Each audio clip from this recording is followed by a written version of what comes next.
தனுசு ராசியோட காதல் அப்படின்னு சொல்றது, அன்பு பாசம் அப்படிங்கிறது எதிர்பார்ப்பு இல்லாதது. எதிர்பார்த்தா தானே ஏமாற்றம் வரும் அப்படின்னு நினைக்கக்கூடிய ஒரு ராசி. ஒருத்தர் மேலே அன்போ பாசமோ காதலோ இருக்கும்போது அவங்கள்ட்ட இருக்கக்கூடிய பணம் என்ன, அவங்கள்ட்ட இருக்கக்கூடிய பேக்ரவுண்டு, அவங்களுடைய ஃப்ரெண்ட்ஷிப்பு, அதெல்லாம் தனுசு ராசிக்காரர்கள் பார்ப்பது கிடையாது. அவர்களுடைய குணம் என்ன, பழக்கத்துக்கு நல்ல ஆளா, இவங்களோட இருந்தால் ஒரு பாதுகாப்பு இருக்குமா, இவங்களோட இருந்தால் நம்ம மனசு இலகுவாக இருக்கா, இவங்களோட இருந்தால் நமக்கு அன்பு கிடைக்குமா அப்படின்னு சொல்லக்கூடிய ஒரு அன்பும் காதலும் தனுசுக்கு எப்பயுமே ஒரு எதிர்பார்ப்பு. அந்த சின்ன எதிர்பார்ப்பு தான். ஒருத்தர் மனசை நம்ம கஷ்டப்படுத்தி ஏன் வெளியில் வருவானே அப்படின்னு சொல்லக்கூடிய ஒரு நிலை தனுசு ராசி எப்பயுமே யோசிக்கிறதுனால. இப்படி யோசிக்கிற ஒரு ஆள்கிட்ட இரக்க சுபாவம் இருக்குது, ஒரு மன்னிக்கிற குணம் இருக்குது. மறக்கிறாங்க இல்லைங்கிறத விட மன்னிக்கிறதுக்கு முன் வர்றது, மன்னிக்கிறவன் பெரிய மனுஷன், மன்னிப்பு கேட்கிறவன் அதை விட பெரிய மனுஷையா அப்படின்ற மாதிரி எங்களால் மன்னிக்கவும் முடியும், மன்னிப்பு கேட்கவும் முடியும் என்று சொன்னால் அது தனுசு ராசி. தனுசு ராசிக்காரர்கள் எவ்வளோ பெரிய பிரச்சனை வந்தாலும் அந்த பிரச்சனையிலிருந்து வெளியில் வருவதற்குத்தான் முயற்சிப்பார்களே தவிர பிரச்சனை பிரிவை ஏற்படுத்தியவர்களோடு ஒருபொழுதும் வாக்குவாதமோ சண்டையோ இவர்கள் செய்வதில்லை. அப்படி வாக்குவாதம் சண்டை செய்ய முடிவெடுத்தால் அந்த சண்டையிலிருந்து பின்வாங்குவதில்லை. ஆக தனுசு ராசிக்கு 12ஆம் இடத்து ஆதிக்க கிரகம் என்று சொல்லக்கூடிய செவ்வாய் ஒரு பிரிவை ஏற்படுத்தும் போது மனசை தலையணையை வச்சு அடிச்ச மாதிரி அடிக்க மாட்டார், ராடு கொண்டு அடிச்ச மாதிரி அடிப்பார். அப்ப தனுசு ராசிக்கு வாங்கின அந்த வலி இருக்கு பாருங்க, அந்த பெயின் இருக்கு பாருங்க, ஊம குத்தா குத்தி விட்டாரியா அப்படின்ற மாதிரி இருக்கும் செவ்வாய் அடிக்கிற அடி. அதனால இவர்கள் ஒரு பிரிவிலிருந்து வெளியில வருவதற்கு, அந்த உள்காயம் மனக்காயம் மாறுவதற்கு சில நாட்கள் போதாது. எல்லாத்தையும் உருவாக்கக்கூடிய ஒரு சக்தியும் சூழலும் இவர்களுக்கு சூரிய பகவான் ஏற்படுத்தி கொடுப்பார்.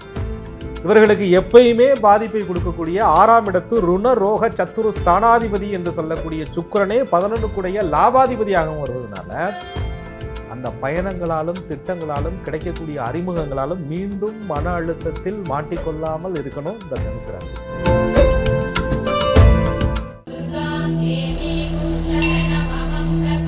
வணக்கம் சார். வணக்கம். குரு வாழ்க, குருவே துணை. மன அழுத்தம் சீரீஸ் பேசிட்டு இருக்கோம். மன அழுத்தம் ஒரு உறவை பிரியும் போது ஏற்படக்கூடிய வலி, இதற்கும் கிரகங்களுக்குமே தொடர்பு இருக்கு அப்படின்னு நம்ம பேசிட்டு இருக்கோம்.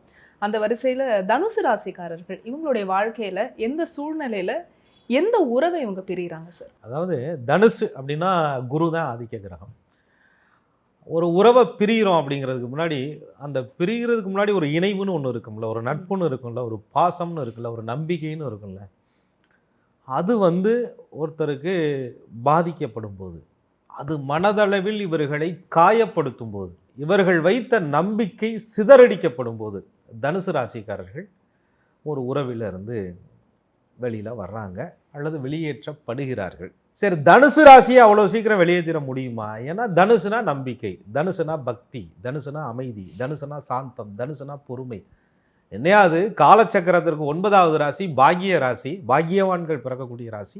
அந்த இடத்திற்கு ஆதிக்க கிரகமான குரு பகவான் பார்த்தா கோடி சாப நிவர்த்தின்னு சொல்கிறாங்க. இப்போ தனுசு ராசிக்காரர்கள் ஒரு வீட்டுக்குள்ளே இருக்கும்போது அந்த இடத்துல இருக்கக்கூடிய பிரச்சனைக்கு ஒரு தீர்வு கிடைக்குதுயா. இவங்க வந்துட்டாங்க, இவங்களால ஒரு நம்பிக்கை பிறக்குது, அந்த நம்பிக்கையிலிருந்து ஒரு மாற்றம் அமையுது. இவங்க நம்பிக்கையான வார்த்தைகளை பேசுவாங்க, நம்பிக்கை கொடுப்பாங்க. 2 சைடு இருக்கக்கூடிய பிரச்சனைகளை ஆராய்ச்சி பண்ணுவாங்க. ஒருத்தர் சொல்ற விஷயத்தை மட்டும் வச்சு கேட்டு முடிவு பண்ண மாட்டார்கள் தனுசு ராசிக்காரர்கள். பிரச்சனை நடக்குது, 2 பக்கமும் எது ப்ளஸ் மைனஸ், நீ செய்த தப்புன்னா நீ செய்த தப்பு. அப்ப தனக்கு ஒரு பிரச்சனை வரும்போது தான் ஒருவரை பிரிய வேண்டும் என்று முடிவெடுக்கும் பொழுது தனுசு ராசிக்காரர்கள் தன்மேல ஏதாவது பிரச்சனைகள் இருக்கா, நம்மளுடைய நடவடிக்கைகளில் ஏதாவது பாதிப்பு இருக்கா, நம்ம குற்றம் செய்தோமா அப்படின்னு பலமுறை யோசித்து நிதானித்து பொறுமையாக இருந்து பின் ஒரு உறவிலிருந்து வெளியேறக்கூடிய நிர்பந்தத்தை அந்த உறவே ஏற்படுத்தும் சூழ்நிலையில் தனுசு ராசிக்காரர்கள் அந்த உறவிலிருந்து வெளியே வர முயற்சிக்கிறாங்க. அது அவ்வளோ சாத்தியமா அப்படின்னு கேட்டால் கிரகங்கள் வழி விடணும் அதுக்கு.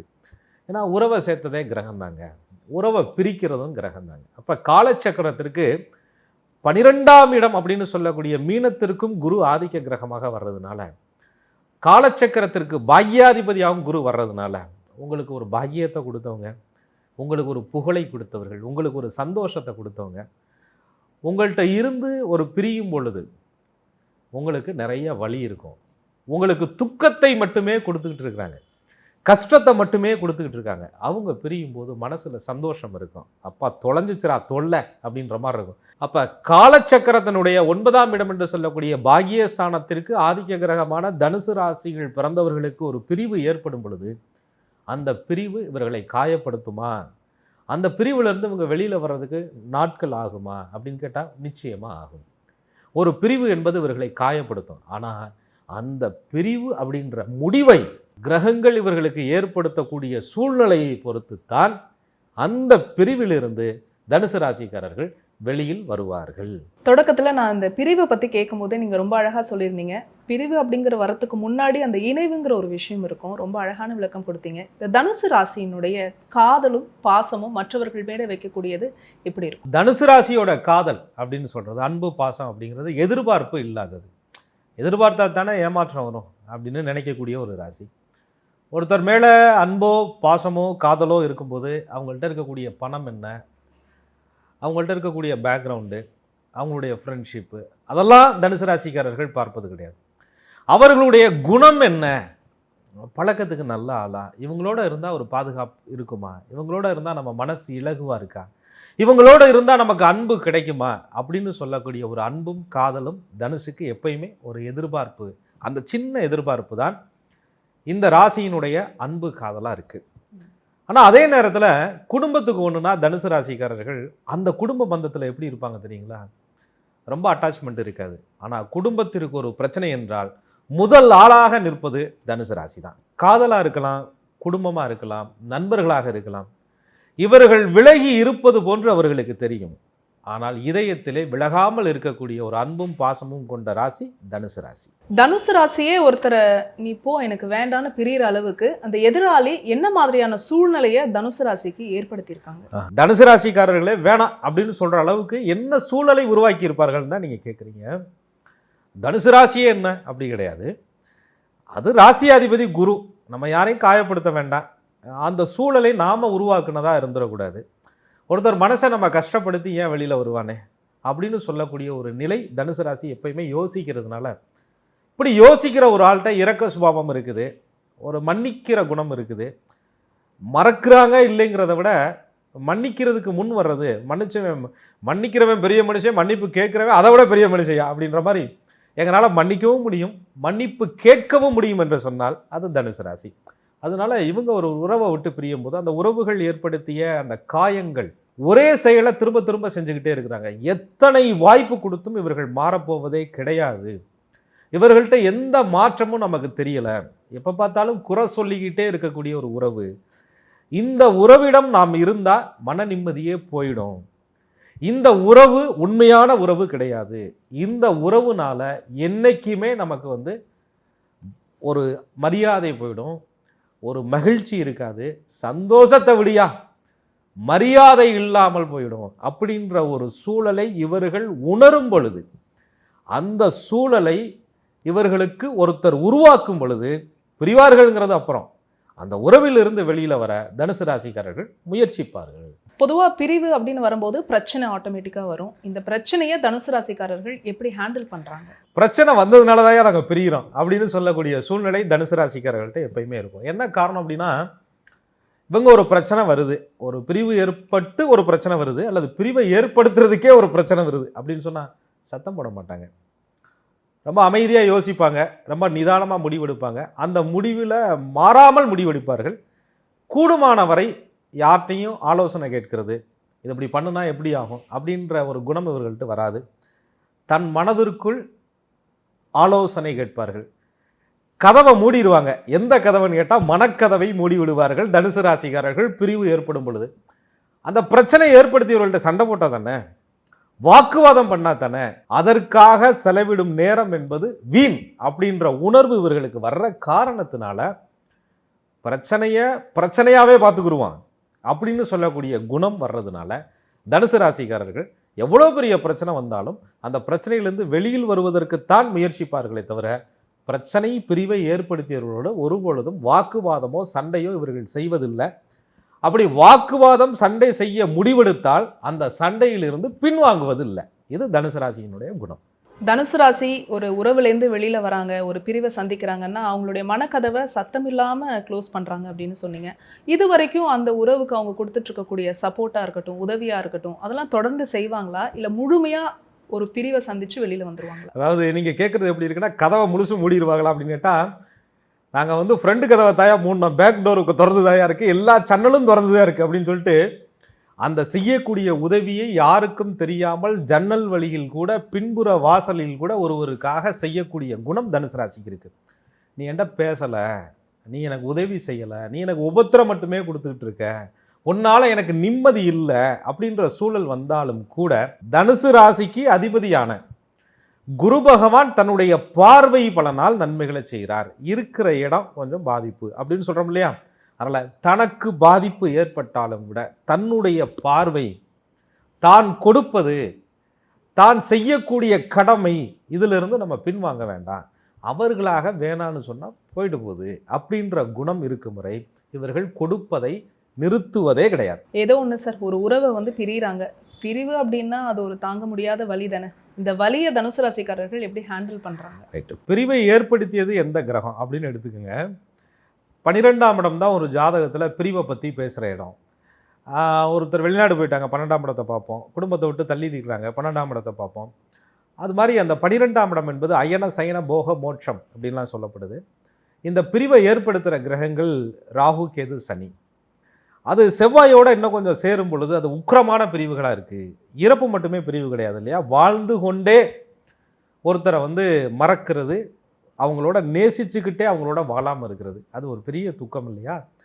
ஆக தனுசு ராசிக்கு 12ஆம் இடத்து ஆதிக்க கிரகம் என்று சொல்லக்கூடிய செவ்வாய் ஒரு பிரிவை ஏற்படுத்தும் போது மனசை வந்து தலையணையை வச்சு அடித்த மாதிரி அடிக்க மாட்டார், ராடு கொண்டு அடித்த மாதிரி அடிப்பார். அப்போ தனுசு ராசிக்கு வாங்கின அந்த வலி இருக்குது பாருங்க, அந்த பெயின் இருக்குது பாருங்க, ஊமை குத்தா குத்தி விட்டாரியா அப்படின்ற மாதிரி இருக்கும் செவ்வாய் அடிக்கிற அடி. அதனால இவர்கள் ஒரு பிரிவிலிருந்து வெளியில் வருவதற்கு, அந்த உள்காயம் மனக்காயம் மாறுவதற்கு சில நாட்கள் போதாது, சில வருடங்களே ஆகும் தனுசு ராசிக்காரர்களுக்கு. ஆனால் அது வந்து உபயராசி, காலச்சக்கரத்திற்கு 9வது ராசி. அந்த வீட்டிலே ராகு பகவான் கூட கோதண்ட ராகு என்ற அம்சம் பெறுகிறார். அப்போ அவர்கள் வந்து தெய்வ வழிபாட்டின் மூலியமாக, தன்னுடைய குருமார்களுடைய உதவியின் மூலியமாக, தனக்கு பிடித்த இஷ்ட தெய்வத்தின் மூலியமாக, அல்லது இவர்கள் பெற்ற அந்த 3 நட்சத்திரம் இருக்கும் தனுசுல, மூலம், பூராடம், உத்திராட நட்சத்திரம்.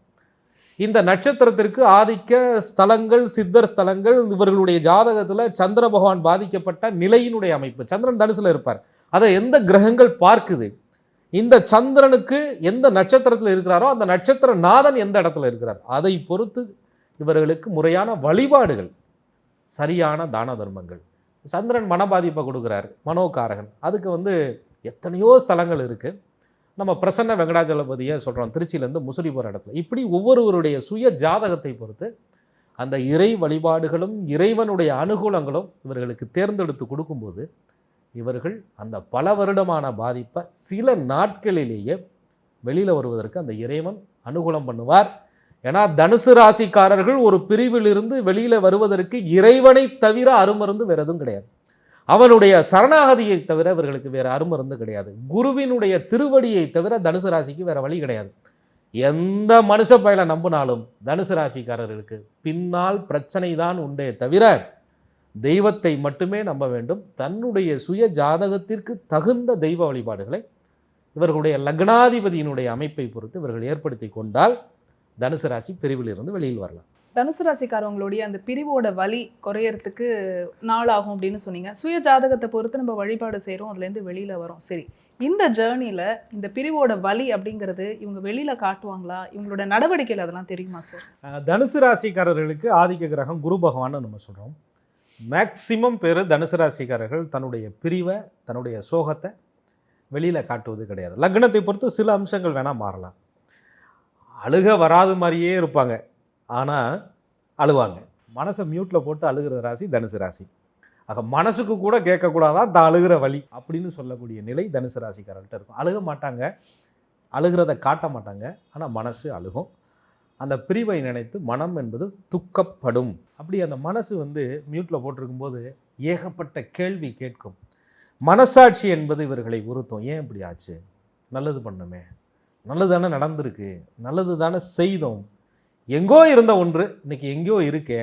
தனுசு ராசிக்காரர்கள் தொட்ட அந்த கல் கோபுரமாக மாறியிருக்கேன், அந்த கல் சிற்பமாக மாறியிருக்கேன், அது தெய்வமாக காட்சி தருது, கோவிலாக புனிதப்படுத்தப்பட்டிருக்கேன், 10 பேர் வழிபடக்கூடிய பொது இடமாக இருக்கேன், அன்னதானம் நடந்து கொண்டு இருக்கேன், அதைத்தானே உருவாக்குனேன் நான், ஏன் அப்படி ஆச்சு அப்படின்னு சொல்லக்கூடிய வழி தனுசினுடைய மனசில் இருக்கக்கூடிய ஆழமான கேள்வி.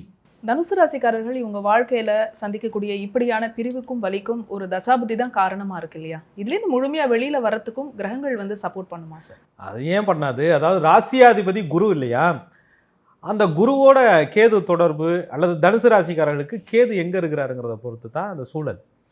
திடீர்னு ஒரு பெரிய ஞானி மாதிரி இப்படியே ஒரு டஃப்பு கொடுக்க வைக்கும் இவர்கள் மனசுக்குள்ளேயே.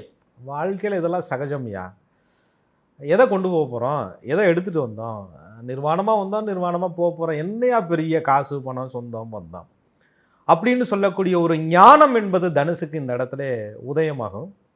அந்த ஞானத்தை வந்து அவங்க யோசித்து அந்த நேரத்தில் தெய்வ வழிபாடுகளை செய்து அதிலிருந்து வெளியில் வர முயற்சிப்பாங்க. இது ஆள் மனசு சொல்லும். ஆனால் வெளி மனசு என்ன சொல்லுன்னா, அந்த பழைய நினைவுகள், பழைய சூழல், பாதிக்கப்பட்ட நபர், இடத்தை இவர்கள் மனசுக்குள் நினைவுக்குள் கொண்டுட்டு வந்து சேர்த்துக்கிட்டே இருக்கும். அந்த ஃபோட்டோஸ், அந்த மெமரிஸ், அந்த ஆல்பம், அந்த நாட்கள், அந்த ஊர், அந்த பேர், அந்த நபர், இதிலிருந்து தனுசு ராசிக்காரர்கள் அந்த உள் மனசு வெளி மனசு ரெண்டுக்கு இடையில போராடிக்கிட்டு, பொருளாதார தேவைக்கும் போராடிக்கிட்டு, இந்த ஞானம் சொல்லக்கூடிய நிலைக்கும் போராடிக்கிட்டு, அந்த ஒரு கேதுவினுடைய கருணை இவர்களுக்கு இருந்தால் ஞானத்திற்கு அழைத்து செல்வார். கேதுவினுடைய கருணை இல்லை என்றால் மரணத்துக்கு நிகரான துன்ப வழிக்கு எடுத்து செல்வார். இது சுயஜாதகத்தில் கேதுவை பொறுத்து தான் அந்த அமைப்பு. ஸோ அந்த மாதிரி வேதனைப்படும் போது கேது பகவானுடைய ஆதிக்க ஸ்தலங்களுக்கு அதிகமாக சொல்லும் பொழுது தனுசு ராசிக்காரர்கள் இப்படிப்பட்ட வழியிலிருந்து வெளியில் வர முடியும். தனுசு ராசிக்காரர்களுக்கு கேது பகவான் நின்ற நிலையை பொறுத்து தான் இவங்களுடைய வலிக்கு ஒரு நிவாரணம் கிடைக்கும் அப்படின்னு சொன்னீங்க. இந்த மன போராட்டத்திலிருந்து வெளியில வர்றதுக்கு துணை நிற்கக்கூடிய அந்த சக்தி வாய்ந்த கிரகம் இவங்களுக்கு எது? தனுசு ராசிக்கு 9 கூடைய பாக்யாதிபதி சூரிய பகவான். ராசிக்கு பாக்யாதிபதி, லக்கணத்திற்கும் அவர் எப்படி இருக்கிறாருங்கிறது ரொம்ப முக்கியம். குடும்பமான வரை இந்த மாதிரியான காலகட்டங்களில் இந்த கிளிக்கு ரெக்க முளைச்சிருச்சு, ஆற்ற விட்டு பறந்து போயிடுச்சு அப்படின்ற மாதிரி தனுசு ராசிக்காரர்கள் தான் இருக்கக்கூடிய வாழக்கூடிய சூழலை மாற்றி அமைக்க முயற்சிப்பார்கள். புதிய பயணங்கள், புதிய யோசனைகள், புதிய அறிமுகங்கள், புதிய நபர்கள், புதியதோர் வாழ்க்கை, புதிய பயணம், புதிய திட்டம், எல்லாத்தையும் உருவாக்கக்கூடிய ஒரு சக்தியும் சூழலும் இவர்களுக்கு சூரிய பகவான் ஏற்படுத்தி கொடுப்பார். இவர்களுக்கு எப்பயுமே பாதிப்பை கொடுக்கக்கூடிய 6ஆம் இடத்து ருண ரோக சத்துரு ஸ்தானாதிபதி என்று சொல்லக்கூடிய சுக்கிரனே 11 லாபாதிபதியாகவும் வருவதனால அந்த பயணங்களாலும் திட்டங்களாலும் கிடைக்கக்கூடிய அறிமுகங்களாலும் மீண்டும் மன அழுத்தத்தில் மாட்டிக்கொள்ளாமல் இருக்கணும் இந்த தனுசு ராசி. அப்போ சுக்கிர பகவானுடைய நிலையும் ரொம்ப முக்கியம். அது ஒரு ஆறுதல் தரக்கூடிய மருந்தாக வந்து கடைசியில் அது இன்னொரு சைடு எஃபெக்டை உருவாக்கி விட்டுருச்சுன்னு வச்சுக்கோங்க, தனுசு ராசி மிகப்பெரிய பாதிப்பிற்கு ஆளாகும். அதனால் ஒரு பிரிவில், ஒரு பயணத்தில், ஒரு யோசனையில் இவர்களுக்கு புதிய அறிமுகங்கள் கிடைக்கிறத எப்படி கிடைக்கும், அதனால என்னென்ன நன்மை தீமைகள் வரும், அதில் என்ன பாதிப்புகள் வரும் அப்படிங்கிறத இந்த பிரிவினுடைய பார்ட் 3 வீடியோவில் நம்ம தெளிவாக பார்க்கலாம். இவ்வளவு வழிகளை தான் மனசுக்குள்ளேயே வச்சுக்கிட்டு பல கட்ட போராட்டங்களுக்கு பிறகு இந்த வழியிலிருந்து முழுமையாக கிரகங்களோட துணையோட தனுசு ராசிக்காரர்கள் வெளியில வராங்க. இவங்களுடைய வாழ்க்கையில அடுத்த கட்டமா இவங்க சந்திக்கக்கூடிய நபரையுமே இந்த பார்ட் 3ல நாங்கள் எதிர்பார்க்கலாமா? நிச்சயமாக பார்த்துடலாம் மேடம். அதுக்கு சில கிரக அமைப்புகள்லாம் இருக்குது, அதை வச்சு பேசுவோம். இந்த வழியிலிருந்து ஹீல் ஆயிட்டாங்க தனுசு ராசிக்காரர்கள். இப்போ அடுத்த கட்ட வாழ்க்கையில அடுத்த கட்டத்தை நோக்கி போறாங்க. இவங்களுடைய மனநிலை எப்படி இருக்கும் சார்? தனுசுக்கு கோபம் இல்லை, பழி உணர்ச்சி இல்லை, பழி வாங்கணுங்கிற எண்ணம் இல்லை, அதே நேரத்தில் தன்மையில குற்ற உணர்ச்சியும் இல்லை. இந்த பழைய உறவு என்பது, பழைய நட்பு என்பது, பழைய காதல் என்பது, பழைய குடும்பம் என்பது, பழைய எல்லா நிலைகளுமே, பழைய தொழில் என்பது, அதில் நடந்த பிரிவும் துக்கமும் ஒரு கதை மட்டும்தான், அது ஒன்றும் காவியம் கிடையாது அப்படின்ற உணர்வு தனுசுக்கு எப்போ மனசில் படுதோ, எப்போ அந்த இறைவன் உருவாக்கி கொடுக்குறாரோ அன்றிலிருந்து தனுசுக்கு ரெக்கை முளைக்கும், அன்றிலிருந்து தனுசுக்கு சுதந்திரம் கிடைக்கும், அன்றிலிருந்து தனுசுக்கு புதிய உதயம் கிடைக்கும். அந்த சூரிய உதயம் என்பதே புது ஒரு அற்புதமான ஒரு ஒளியாக இவருடைய வாழ்க்கையில் நிச்சயம் வந்து விளக்கேற்றும். என்னதான் ஒரு பிரிவை இயற்கையை ஏற்படுத்தினாலும் யாருக்குமே ஒரு பிரிவு வந்து நடக்கணும் அப்படிங்கிற ஒரு ஆசை இருக்காது. அப்படி ஒரு பிரிவு ஏற்படாமல் இருக்கிறதுக்கு தனுசு என்னதான் சார் எதிர்பார்க்குது? தனுசுகிட்ட ஒரு நேசிக்கணும், தனுசு வந்து உங்களை நேசிக்கணும் அப்படின்னு சொன்னால் அவர்களை அதிகமாக கட்டுப்படுத்தாதீங்க. அவர்களை கட்டுப்படுத்துவது தனுசு ராசிக்கு பிடிக்காது. அவங்கள சிரிக்க வைங்க, அவங்கள வந்து அன்போடு பழகுங்க, அக்கறையாக இருங்க, நடிக்காதீங்க. தனுசு ராசிக்காரர்கள் ஒரு உறவை ஏற்படுத்தி கொள்ளும் பொழுது அவங்கள்ட்ட எதிர்பார்க்கக்கூடிய அந்த அன்பும் அக்கறையும் பாசமும் நடிப்பாக இல்லாமல் போலியாக இல்லாமல் உண்மையாக இருந்தாலே போதும். தனுசு ராசிக்காரர்கள் அந்த உறவினுடைய உன்னதம் புரிந்து அந்த உண்மைக்காக எந்த தியாகத்தையும் செய்ய தயாராக இருப்பாங்க. சொல்லுவாங்கள்ல, தனுசுவை நீங்கள் பிடிச்சி வைக்காதீங்க, தனுசு உங்களை பிடிச்சிக்கிறோம். ஒரு குட்டி போட்ட நாய்க்குட்டி மாதிரி உங்களை சுற்றி சுற்றி வரக்கூடிய ஒரு குணம் தனுசிட்ட உண்டு. அதே நேரத்தில் கட்டி போட்டிங்கன்னா உங்களை அது இறைவன், அந்த குணமும் தனுசிட்ட உண்டு. தனுசோட அன்பை பிடிச்சி வைங்க, தனுசோட சிரிப்பை பிடிச்சி வைங்க, தனுசோட பாசத்தை பிடிச்சி வைங்க, தனுசோட நேசத்தை பிடிச்சி வைங்க. ஆனால் அவர்களோட உணர்வுகளை மட்டும் ஒருபோதும் பிடித்து அடைத்து விடாதீர்கள். தனுசு ராசிக்காரர்கள் உங்களை விட்டு பிரிந்து விடுவார்கள். தனுசு ராசி உங்க வாழ்க்கையில எந்த சூழ்நிலையில எந்த உறவை இவங்க பிரிகிறாங்க, அதற்கு எந்த தசாபுத்தி காரணமா இருக்கு, வழிபாடும் வந்து நீங்க சொல்லியிருக்கீங்க. கேது பகவான் ரொம்ப முக்கியமான ஒரு கிரகம் இவங்களுக்கு சப்போர்ட் பண்றதுக்கு. அந்த நிலை வந்து ரொம்ப ரொம்ப முக்கியம், ஜாதக ரீதியா சொல்லியிருக்கீங்க. இவங்க வாழ்க்கையில அடுத்த கட்டமா எந்த நபரை சந்திக்க போறாங்க, எந்த சூழ்நிலையில சந்திக்க போறாங்க, அதையுமே வந்து பார்ட் 3ல எங்களுக்காக சுவாரஸ்யமா சொல்லவிருக்கிறீங்க. நம்ம தொடர்ந்து பேசலாம் சார். மிக்க நன்றி. மிக்க நன்றி. குரு வாழ்க, குருவே துணை. என்ன நேயர்களே, தனுசு ராசியில பிறந்த நீங்க உங்களுடைய வாழ்க்கையில எந்த சூழ்நிலையில எந்த நபரை, அதாவது நீங்க உயிருக்கு உயிரா நேசிச்ச எந்த உறவை நீங்க பிரியிறீங்க அப்படின்ற ஒரு விஷயத்த இந்த எபிசோட்ல நீங்க கேட்டு தெரிஞ்சுட்டு இருந்திருப்பீங்க. உங்களுடைய வாழ்க்கையில அடுத்த கட்டமா நீங்க சந்திக்க போற நபர் யார் அப்படிங்கிறதையும் அந்த சுவாரஸ்யத்தையும் பார்ட் 3ல நம்ம பேசவிருக்கிறோம். இப்போ இந்த பிரிவு உங்களுக்கு வழியை கொடுக்கலாம், இதுலேருந்து எப்படி வெளியில வரணும், இந்த மாதிரி நீங்க தவிச்சிட்டு இருப்பீங்க. கிரகங்கள் இதற்கு முக்கியமான காரணம். இதை தான் நம்ம சேனல்ல நம்ம தொடர்ச்சியா பேசிட்டு இருக்கோம். என்னதான் மன அழுத்தம் இருந்தாலும், மனம் சார்ந்த விஷயங்கள் இருந்தாலும், ஜோதிடத்துக்கும் கிரகங்களுக்கும் இதற்குமே தொடர்பு இருக்கு. எல்லாத்துக்குமே வந்து தீர்வு இருக்கு. அதையும் நம்ம சேனல்ல பேசிட்டு இருக்கோம். இந்த மாதிரியான வீடியோஸ் உங்களுடைய யூடியூப் நோட்டிஃபிகேஷன்ல ஆட்டோமேட்டிக்கா வரணும் அப்படின்னா நீங்க செய்ய வேண்டியது ஆஸ்ட்ராலஜர் கோகுலகண்ணன் சேனலை உடனடியாக சப்ஸ்கிரைப் பண்ணிக்கோங்க. பக்கத்தில் இருக்கக்கூடிய பெல் ஐக்கானை மறக்காம கிளிக் பண்ணி வச்சுக்கோங்க. இந்த வீடியோவை நீங்க பார்த்ததற்கு மனமார்ந்த நன்றி.